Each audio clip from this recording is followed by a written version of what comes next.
İyi akşamlar sevgili dostlar. Umarım iyisinizdir, iyi bir gün geçirmişsinizdir. Bugün gerçekten bu yayını izleyenler çok şanslılar. Neden diyecek olursanız, çünkü herhalde bugüne kadar yaptığım en yoğun haberli yayın olacak. Uzun bir yayın olacak gerçekten. Çok haber var, çok gelişme var. Onları sizlere aktaracağım. Hemen bir yoruma bakalım. Umut Mert Koyupınar, hoş geldin. Yayın açık mı kaldı? Ne oldu be? Yayın öncesi ben böyle bir yayını başlatıyorum. Bir 15-20 dakika böyle bir toplanıyor, insanların haberi oluyor en azından. Lak diye girmeyeyim diyorum canlı yayına. Daha iyi oluyor. O yüzden böyle öncesinde bir yayınlanıyor kısmı bir 15 dakika bekletiyorum. Öyle yayına giriyorum. Orada ben de son notlarımı falan yapıyorum Umut. Hoş geldin yayınımıza. Umarım beğenirsin. Keyifli bir yayın olur. Hemen neye geçiyoruz uzatmadan? Bugünün başlıklarına. Bugün çok başlık var. Bakalım neler var. Baksanıza. Hiç bu kadar yoğun bir gündem olmamıştı herhalde. Arda Güler'in yeni mevkii. Ancelotti artık bekleneni vermeye başladı. Arda Güler'in yeni mevkiini açıklamış. Ali Koç Financial Times'a konuştuğu önemli açıklama. Financial Times dünyanın en büyük gazetelerinden biri. İngiliz yayıncı kuruluşu ve ona önemli Türk futbolu hakkında açıklamalar yapmış. Onunla bir kesit sizlere aktaracağım. Galatasaray'dan transfer atağı bir zamanlar Süper Lig'de de oynayan bir isme kancayı takmış durumdalar. Batman'e talip çıktı. Batman, Batshuayi, Fenerbahçe'nin yıldızlaştırdığı yıldız diyeyim. Herhalde yanlış olmaz çünkü formundan düşük gelmişti ama kendini Fenerbahçe'de yeniden buldu. Onunla ilgili bir transfer gelişmesi var. Geçiyoruz. Manchester'da işler değişti. Altay'a müjde. Manchester United yenilenmeye gidiyor. Bu da Altay için bir müjde haberi açıkçası. Onun da detaylarını anlatacağım. Yılın flash takımından Ronaldo atağı. Yılın flash takımı. Burada mesajı verdim. Mutlaka anlamışsınızdır. Sonraki haber Ferdi adım adım İngiltere. İngiltere'den bir transfer teklifi daha geldi Ferdi Kadıoğlu'na. Dursun Özbek'ten nereden? Timur sözleri, bu gerçekten kritik bir açıklama Dursun Özbek'in yaptı. Onlara vereceğiz. Bir de Hakan ödülü kaptı. Hakan Çalhanoğlu'ndan bahsediyorum. İbrahim Nursel Telli. Hoş geldin İbrahim. Selam dostum. Sonunda canlı yayına da gelebildim. Sonunda İbrahim, şükür kavuşturana hoş geldin. Her yayınıma bekliyorum. Yayınıma gelemeyenler de sonradan canlı yayınlarım zaten kanalımda duruyor. Onları izleyebilir. Hemen biz geçiyoruz gündemimize. Gündemimiz Arda Güler ama Arda Güler'in fotoğrafı yok. Bir karışıklık oldu herhalde. Tamam, problem değil. Kendime veririm. Öncesinde Euro 2024 kadrosu açıklandı. Onu da nerede şu anda bulabilirsiniz? Benim kanalımın topluluk sekmesine bakarsanız oradan resmi görsel olarak, resmi görsel yani kadro var. Oradan bakabilirsiniz. Önemli isimler var. Beklenen isimler var. Sürpriz yok. Benim açımdan bir sürpriz yok en azından. Hüseyin Kar, selamünaleyküm. Hayırlı cumalar. Hayırlı cumalar kardeşim. İyi bir yayın olur inşallah. Hoş geldin sen de. Hemen geçiyoruz. Beklenen gün geldiye. La Liga'da şampiyonluğu ilan eden Real Madrid ligin kapanış haftasında taraftarı önünde Carlo Ancelotti'nin öğrencileri Santiago Bernabéu'da Real Betis karşısına çıkacak. Şu anda Arda Güler'in bu maçta ilk 11 oynayıp oynamayacağı henüz netlik kazanmadı. Onu söyleyeyim baştan. Yani onunla ilgili henüz bir açıklama yapmadılar ama şöyle, ilk 11 başlaması beklenmiyor. Ama yani ikinci yarının önemli bir dakikasında girme ihtimali var ama ilk 11 başlayabilir. Yani her şey sürpriz şu anda. Hiçbir şey belli değil.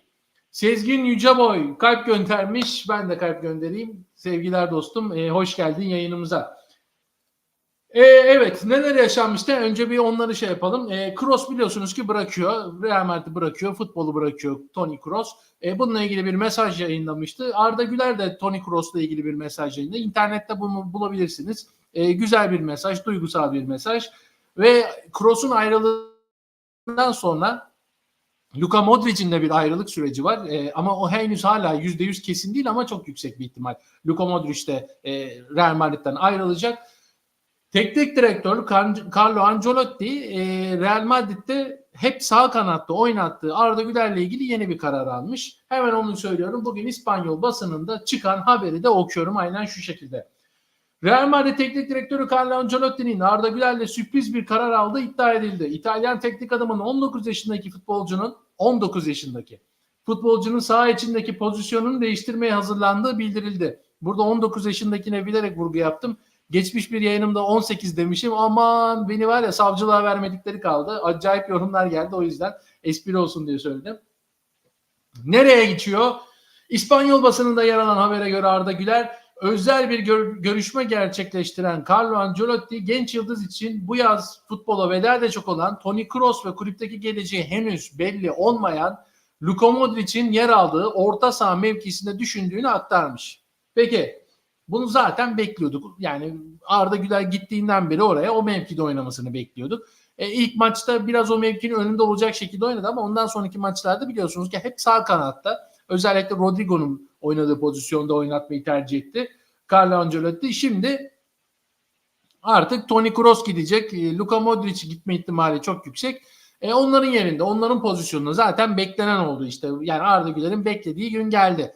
Yani o beklediği pozisyon geldi. Luka Modric de Kroos'un pozisyonu. Oraya yanına artık Modric'i koymazlar. Oraya bir transfer daha gelecektir muhtemelen. Onları da geçmiş, yani gelecek günlerde netlik kazanacağız ki Real Madrid transfer de yapmayabilir. Altyapısından çıkarır. Yani zaten 3-5 ay iyi bir antrenmanla daha hazır futbolcular, Madrid altyapısındaki futbolcular hemen oraya monte eder. Haberde Arda Güler'in Carlo Ancelotti'nin bu fikrini olumlu karşıladığı aktarıldı. Fiziksel olarak gelişimini hızla tamamlayan Arda'nın antrenmanlarda orta sahada yer alacağı kaydedildi. Arda son dönemde sağ kanatta görev yapıyordur diye haberi bitirmişler.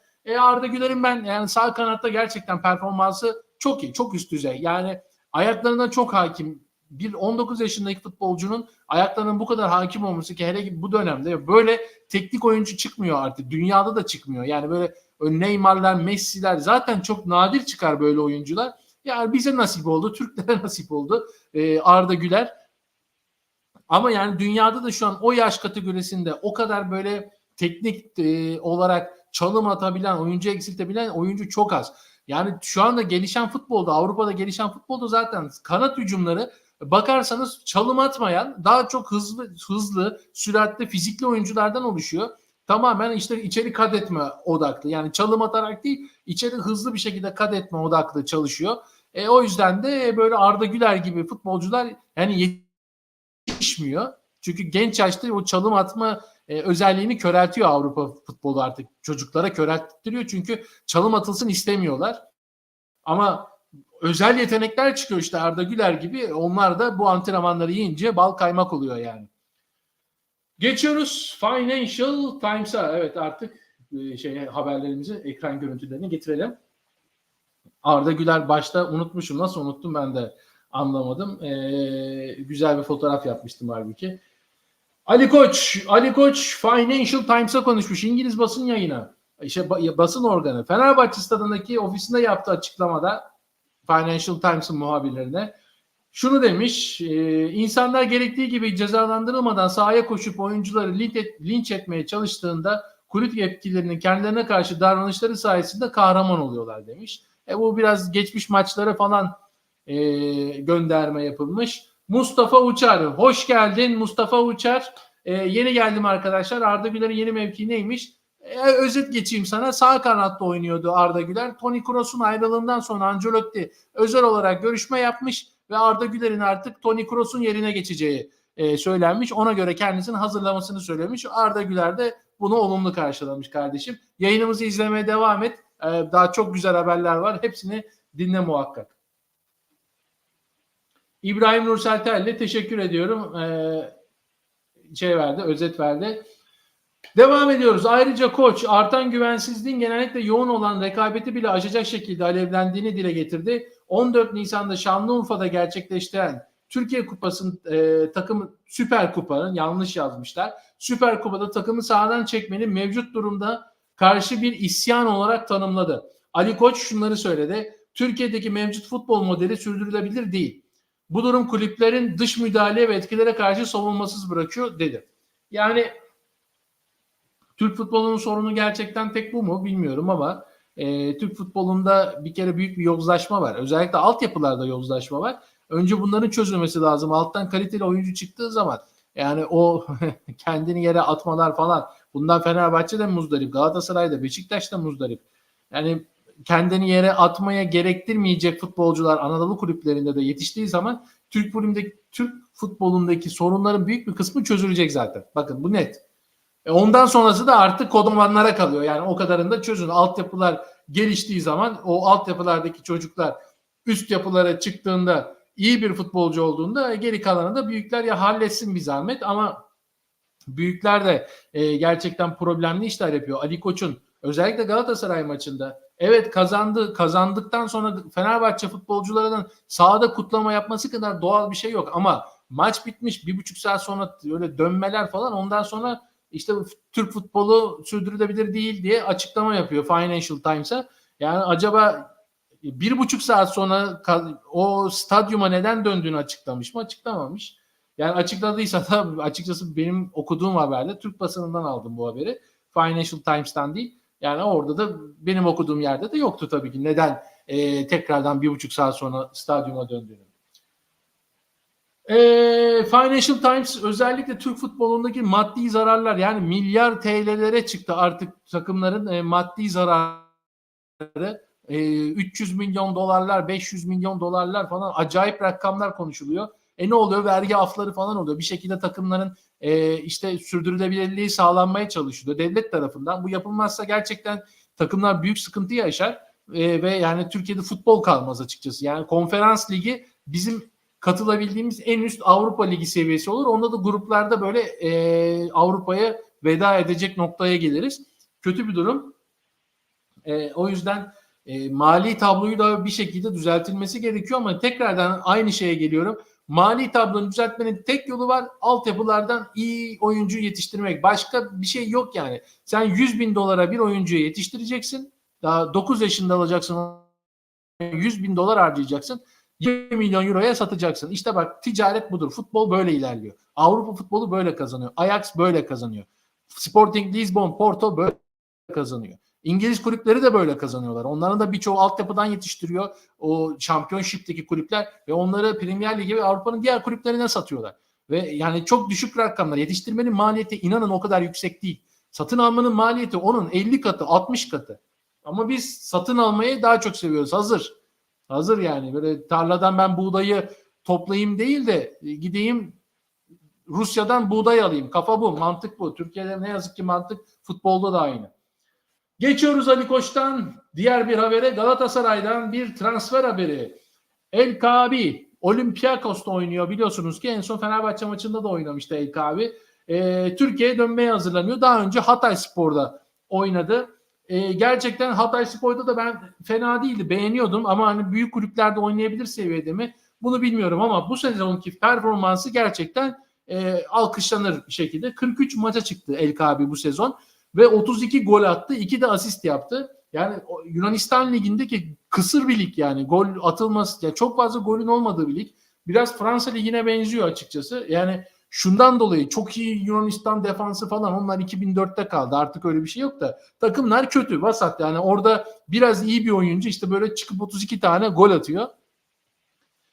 Bununla ilgili de Galatasaray yönetimi El Kaabi için de yakın zamanda Olympiakos'un kapısını çalacakmış. Bu haberi nereden öğrendik? Foto Maç'tan öğrendik. Foto Maç'ın haberi.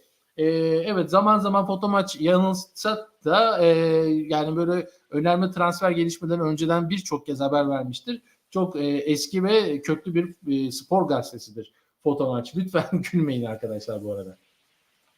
Evet, geçiyoruz Batshuayi'ye. Batshuayi yani Beşiktaş'tan Fener'e gelirken, daha doğrusu her türlü Chelsea'den kiralandı da sonuçta Beşiktaş'ta bir performansı vardı. Yani hep ıslıklandı, kötü futbol oynadı. Çok net bir şekilde onu Beşiktaş'ta beğenmedik. Açıkçası ben o sezon beğendim. Beşiktaş'ta kötü bir sezon geçiriyordu. Gökhan bana gönderme yaptı sanki. Kardeşim, kimseye gönderme yapmadım. Yok, estağfurullah. Senin kulaklarına, gözlerine sağlık. Batshuayi'yi anlatıyorduk. Chelsea evet, Fenerbahçe tekrar aldığında Ali Koç'a inanılmaz bir tepki yağdı. Ben öyle düşünmemiştim açıkçası. O zamanlar Fenerbahçeli arkadaşlarımla da konuşuyordum. Onlar da tepkiliydi. Yok dedim, Fenerbahçe'nin istediği futbolcu aslında Batshuayi. Yani ileride Batshuayi gibi hızlı teknik bir futbolcu, yani forvetleri yoktu uzun zamandır. Bunu kapatacak bence Batshuayi, Fenerbahçe ile eski haline dönecek dedim ki dediğim çıktı. Onların yayını olsa keşke de o yayınları kesip şimdi tekrardan YouTube'a bakın 2 sene önce bunu demiştim diyebilsem de hep böyle arkadaşlar aramızda yaptığımız sohbetler. Şimdi neler oluyor?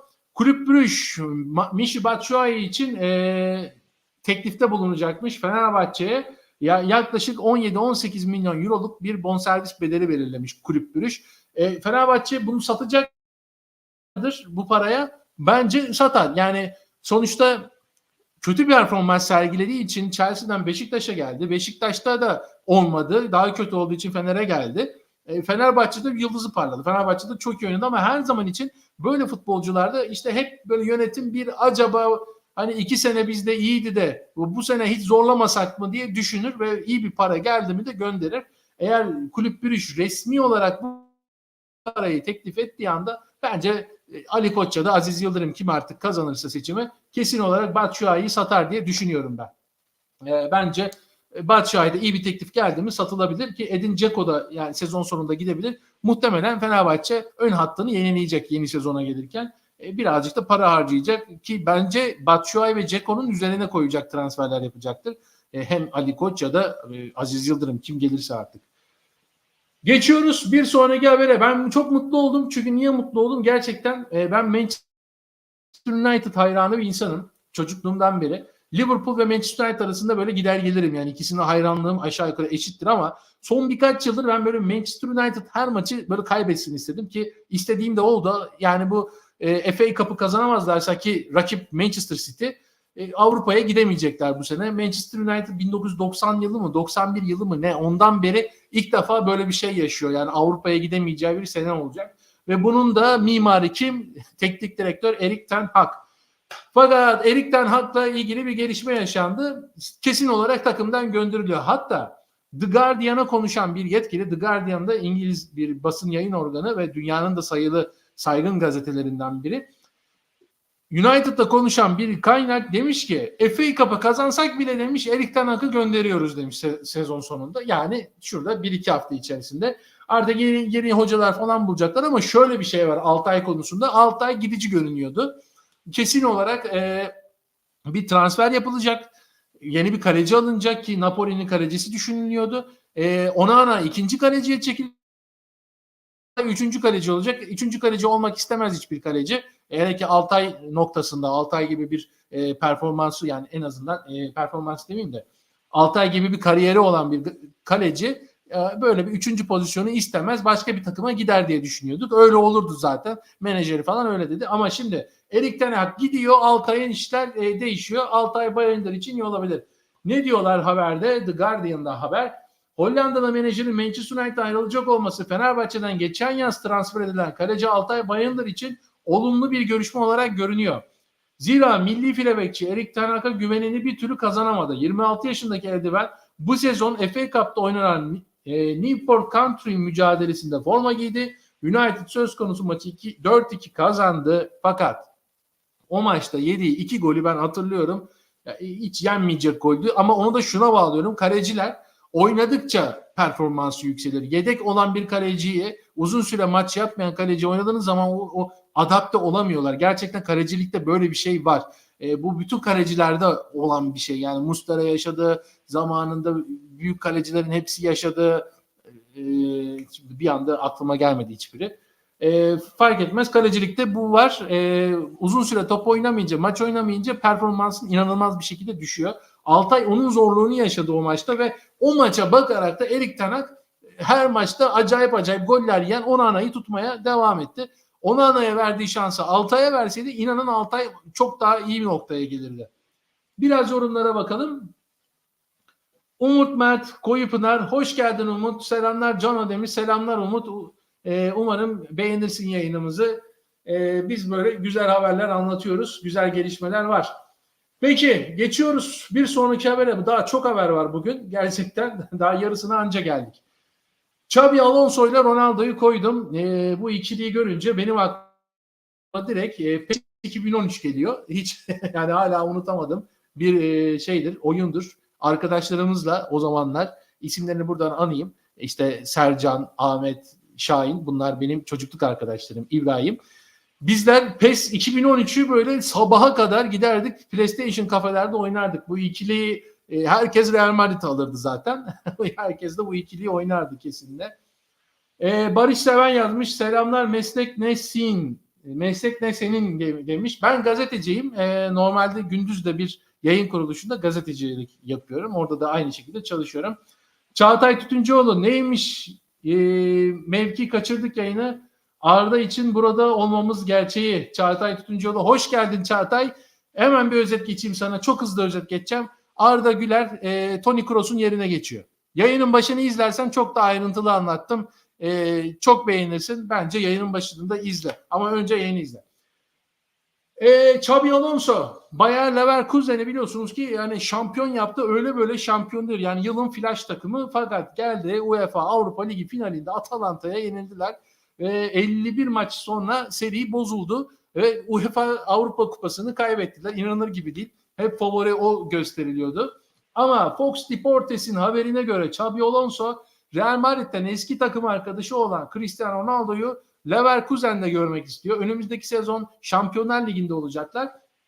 Ve Ronaldo'nun tekrar Şampiyonlar Ligi'nde oynamasını isteyeceğini düşünmüş ve takımda da Ronaldo'yu görmek istiyormuş açıkçası.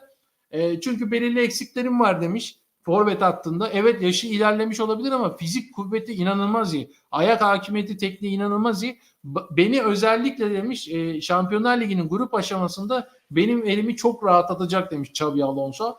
Yönetime demiş.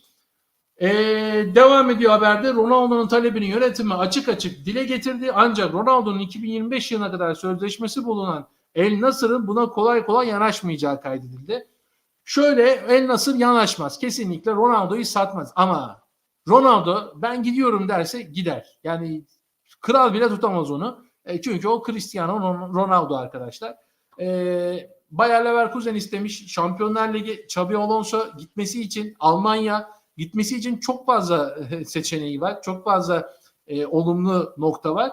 Kaldığı yerde El Nasır, işte Suudi Arabistan çok büyük para kazanıyor ama Ronaldo zaten çok büyük para kazanıyor. Yani Ronaldo Suudi Arabistan'a 18 yaşından 39 yaşına kadar kazandığı parayı bir yılda bir daha kazanmak için gitti. İnanılır gibi değil. Ama belki daha fazlasını kazandı. Reklamlar, sponsorlar. Ama şimdi bir Avrupa, yani bir Şampiyonlar Ligi durumu var. Ve Ronaldo bence buraya katılmak isteyecektir. Ama tabii ki para mı, Şampiyonlar Ligi mi? Orada da keyfini yıllarca aldı. Kupayı kaldırdı, etti. Orada rekorları kıldı. Şimdi tekrar geri dönmek isteyecek midir? Orasını bilemem. Ama ben Ronaldo'yu Bayer Leverkusen'de görmek isterim. Net yani. Öyle Suudi Arabistan'da falan değil. Yorumlara bakıyorum. Barış Seven. Bence Madrid Bellingham'a iyi teklif gelirse satıp Arda'yı ortaya monte etmeni demiş. Asıl yeri Arda'nın 10 numara. Kaleden uzakta harcarlar adamı. Evet, Barış Seven, katılıyorum sana. Asıl yeri 10 numara Arda'nın, ama Real Madrid isterse Arda'yı libero yapar. Yapar yani. Net, ona öyle bir antrenman, öyle bir çalışma, öyle bir psikoloji yüklerler ki Real Madrid onu 10 numara libero bile yapar. Net. Ömer Faruk Ör, selamünaleyküm yayınlar. Aleykümselam kardeşim. Geç kaldım ama tekrar izlerim. Çok teşekkür ederim Ömer Faruk. İyi ki varsın. Haydar Taceddin, hoş geldin. Ten Hag son derece başarısız. Onana ise tam bir fiyasko oldu. Ten Hag Altay'a ara sıra şans verip görmeliydi. Haydar Bey, çok haklısın. Gerçekten de öyle. Ten Hag benim gördüğüm en başarısız Manchester United teknik direktörü olabilir. Net yani. Aynı zamanda inatçı da. Ronaldo'yu da harcadı. Acayip bir egosu var. Takımda futbolcularla sürekli kavga ediyor. Yani ben Manchester United hayranlığımı falan böyle aldı götürdü yani. Hiçbir şey bırakmadı Erik ten Hag. Umarım Manchester United artık kendini toparlar. Eski günlerine geri döner diye düşünüyorum. Oyun olarak da berbat bir oyun yani. Çok kötü bir Manchester United izledik bu koca sezon. Ben hep yenilmesini istedim. Genelde de isteklerim oldu. Zaten Manchester United Avrupa'ya gidemiyor. FA Cup alamazsa da gidemeyecek. Yapar da kendi bacağına sıkar. Evet Barış, bence de öyle. O maçtaki 2 gol de defanstan seken kontrpile gollerdi. Haydar Bey, ben birinin kesin olarak uzaktan atıldığını hatırlıyorum. Yanlış hatırlıyor olabilirim ama tekrar izlerim. Uzaktan diye hatırlıyorum. Uzaktan bir gol yedi diye hatırlıyorum. Bayağı da böyle güzel bir goldü. Teşekkür ederim Haydar Bey. Geçiyoruz Ferdi Kadıoğlu'na. Ferdi'ye teklif var. Yani adım adım İngiltere'ye gidiyor gerçekten. Arsenal teklifte bulundu Ferdi'ye. Leicester City ilgileniyor bu sene. Premier Lig'e çıkıyorlar.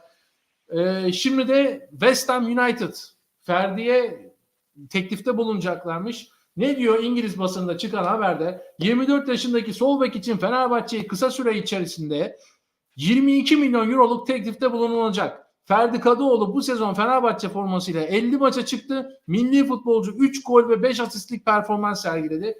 Çok iyi bir bek. Yani Ferdi kanat oyuncusuyken bir anda böyle beke evrildi. Geçmişini bilirseniz Ferdi Kadıoğlu'nun. Türkiye'deki hatta bence Türk olarak en iyi bek diyebilirim. Yani bırakın Süper Ligi tamamını. Yani Avrupa'daki Türkleri falan da kattığım zaman en iyi Türk bek yani kesinlikle ve Ferdi çok kaliteli bir futbolcu. Fenerbahçe'de bence kalmamalı. Yani Türkiye'de kalmamalı. Gitsin İngiltere. İngiltere'de onu oynayabileceği bir pozisyon yani. Ferdi çok hızlı, fizikli, güçlü, ayakta kalabilen böyle dirençli bir futbolcu ve İngiltere futboluna gerçekten ayak uydurabilir. 22 milyon euro iyi bir teklif. Fenerbahçe bunu biraz yükselttirebilir. 25'e 26'ya çekebilir. Biraz daha para kazanabilir oradan. Ama Ferdi'nin bence gittiği gibi yani İngiltere'ye giderse orada da böyle isim yapacağını düşünüyorum ben. Çünkü çok kaliteli futbolcu. Arda Güler'le beraber böyle Ferdi yayınları falan bile yaparız yani önümüzdeki sezon. Ben açıkçası Ferdi'yi bu konuda destekliyorum. Umarım gider diye düşünüyorum. İyi bir takıma. Ömer Faruk Öz bir saniye kaydı. Bayağı bir yorum gelmiş ben o haberi okurken. Çağlar Ferdi bir sene daha kalır gibi duruyor Fenerbahçe'de. Olabilir yani olmaz diye bir şey yok ama bence gitmeli yani. Bazen gitmek çok yanlış oluyor. Tuncay Şanlı transferini biliyorsunuz. İngiltere'ye gitti. Tuncay çok erken gitti. Bir sene daha oynamalıydı. Ama yani 2 sene daha olmuyor. Mesela Abdülkadir Ömür gidiyordu tam. Bir sene daha oynayayım dedi. Sakatlandı olmadı. Ne olacağını bilmiyorsunuz. Yani bir sakatlık olur bir şey olur. İyi bir teklif geldi mi? Premier Lig abi gidin yani gidin. Ya bir daha gelmeyebilir Premier Lig'den o teklif. Yani futbolun zirvesi. Yani beklemeye gerek yok bana kalırsa yani. Ben öyle düşünüyorum. Beyler chatte 20 küsur kişi var. Yayını beğenelim. Daha çok kitle ulaşalım. Yapıştır gelsin. Ömer Faruk Ors teşekkür ederim. Ya ben bu YouTube'a falan yeniyim. Hani böyle beğenin falan bana böyle acayip geliyor yayıncıların böyle. Hadi benim şimdi yayınımı beğenin demesi. Ben de birazcık çekiniyorum bu konuda. Ama siz yazıyorsunuz. Teşekkür ederim. Yani değişik geliyor. Ben bu yüzden TikTok'u da sevmiyorum. Orada da koca adamlar diyor bana unicorn tak falan filan böyle. O yüzden böyle şeyleri sevmiyorum. Yayınımı izleyen, beğenen beğenir, beğenmeyen canı sağ olsun. Öyle diyorum. Beğenenlere de teşekkür ediyorum. Barış Seven, Joao Neves var Benfica'da ön libero ama Toğu alıp gitmesi Messi gibi Madrid onu da orada karıştırmamalı demişsin herhalde. Evet Barış ben de aynı şekilde düşünüyorum seninle. Messi gibi Madrid onu da karıştırmamalı. Tam anlayamadım. Ama genelde yorumların doğru onu söyleyeyim yani. Yazdıkların hepsi doğruydu bugüne kadar. Teşekkür ediyorum. Çaytal Tütüncüoğlu bence de Türkiye'de kalmamalı fakat Fenerbahçe tutmak istiyor gibi bir sene daha Ferdi'yi ister. Yani Ferdi gibi futbolcuyu hangi kulüp elinde tutmak istemez ki? Yani İbrahim Nursel Terli aynen arkadaşlar beğeni yaparsanız arkadaşa destek vermiş olur. Çok teşekkür ederim İbrahim. Ve Ferdi haberini bakayım tamamladık mı? Okuyacak bir şey kaldı mı? Hayır kalmamış.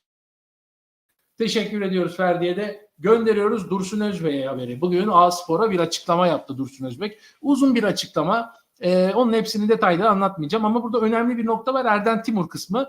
Erden Timur Galatasaray için önemli bir isim. Niye? Çünkü 2 yıldır bu adam canla başla çalışıyor. Şimdi yiğidi öldür hakkını yeme. Yani o açıklamalarına kızmışındır yok çok Galatasaraylıdır falan yani onlar başka şeyler. Tabii ki çok Galatasaraylı olacak. Adam Galatasaray'ın Sportif AŞ genel müdürü yani. Ama şimdi bu adam için böyle bazı spekülasyonlar yapıldı. Erden Timur için çok başarılı bir isim. Ama yönetimde olmayacak. Yeni yönetimde olmayacak. Fakat bugün diyor ki Dursun Özbek Erden Timur'un ayrılık durumu gerçek mi diye soruyorlar. Bugün için öyle bir fikri var. Biraz ailevi diyor. Benim inancım önümüzdeki süreçte yine bizimle birlikte olacağı yönünde diyor. Bu önemli bir açıklama. Önümüzdeki süreçte Süheyl Batum diğer bir aday Galatasaray'da. O da Erden Timur'la çalışmak istiyor. Bugün Galatasaray'da kim olsa Erden Timur'la çalışmak ister. Hatta şirketi olan bir kişi Erden Timur'un şirketiyle iş yapmak ister. Çünkü adam resmen eline attığı her şeyde başarılı oldu Galatasaray'da ve reklamını iyi yaptı. Bakın kendi özel hayatıyla ilgili, kendi özel iş hayatıyla ilgili reklamını da çok iyi yaptı. Yani iyi bir iş adamı aynı zamanda. Nefi falan biliyorsunuz. Bir yandan mesela şimdi Ali Koç, tamam, Koç Holding Türkiye'nin en köklü şirketi. En köklü holdingi ama yani Ali Koç noktasında bence şöyle bir şey var. Ali Koç 6 senede biraz imajında zedeleme yaşattı. Neden? Yani buna neden oldu yani. Çünkü yanlış tercihler yaptı geldiği ilk yıllarda. Sonradan toparladı ama bu sefer Galatasaray faktörü öne çıktı. Galatasaray çok iyi toparladı ve ligi domine etti ilk sene, geçen yıl yani.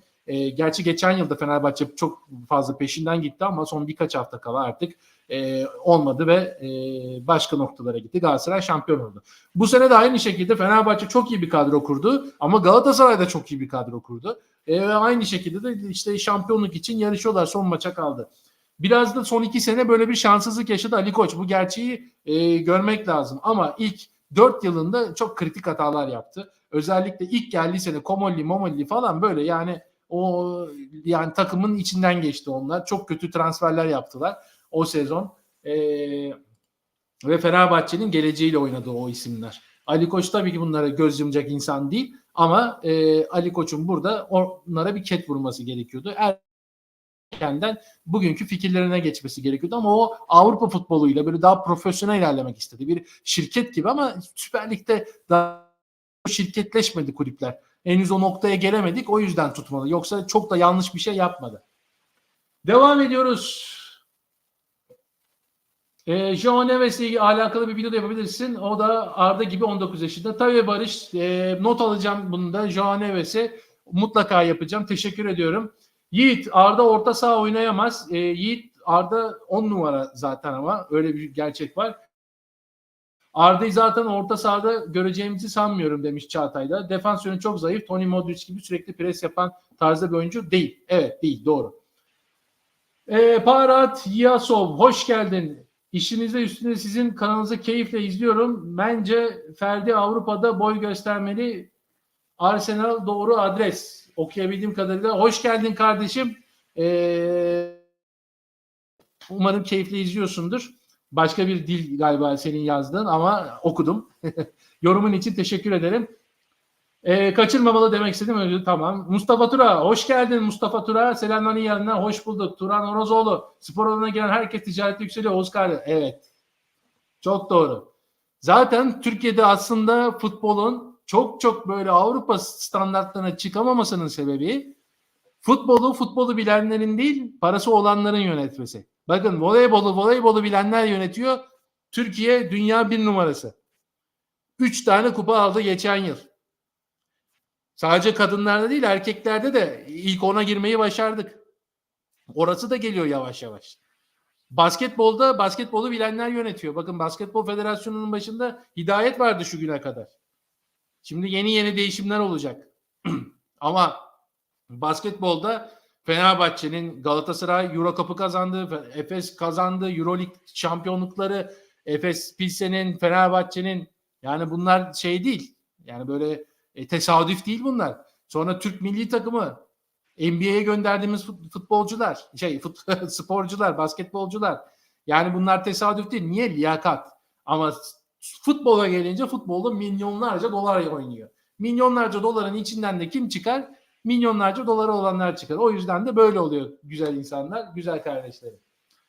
Yener Fütü, selamlar, iyi yayınlar, teşekkür ediyorum.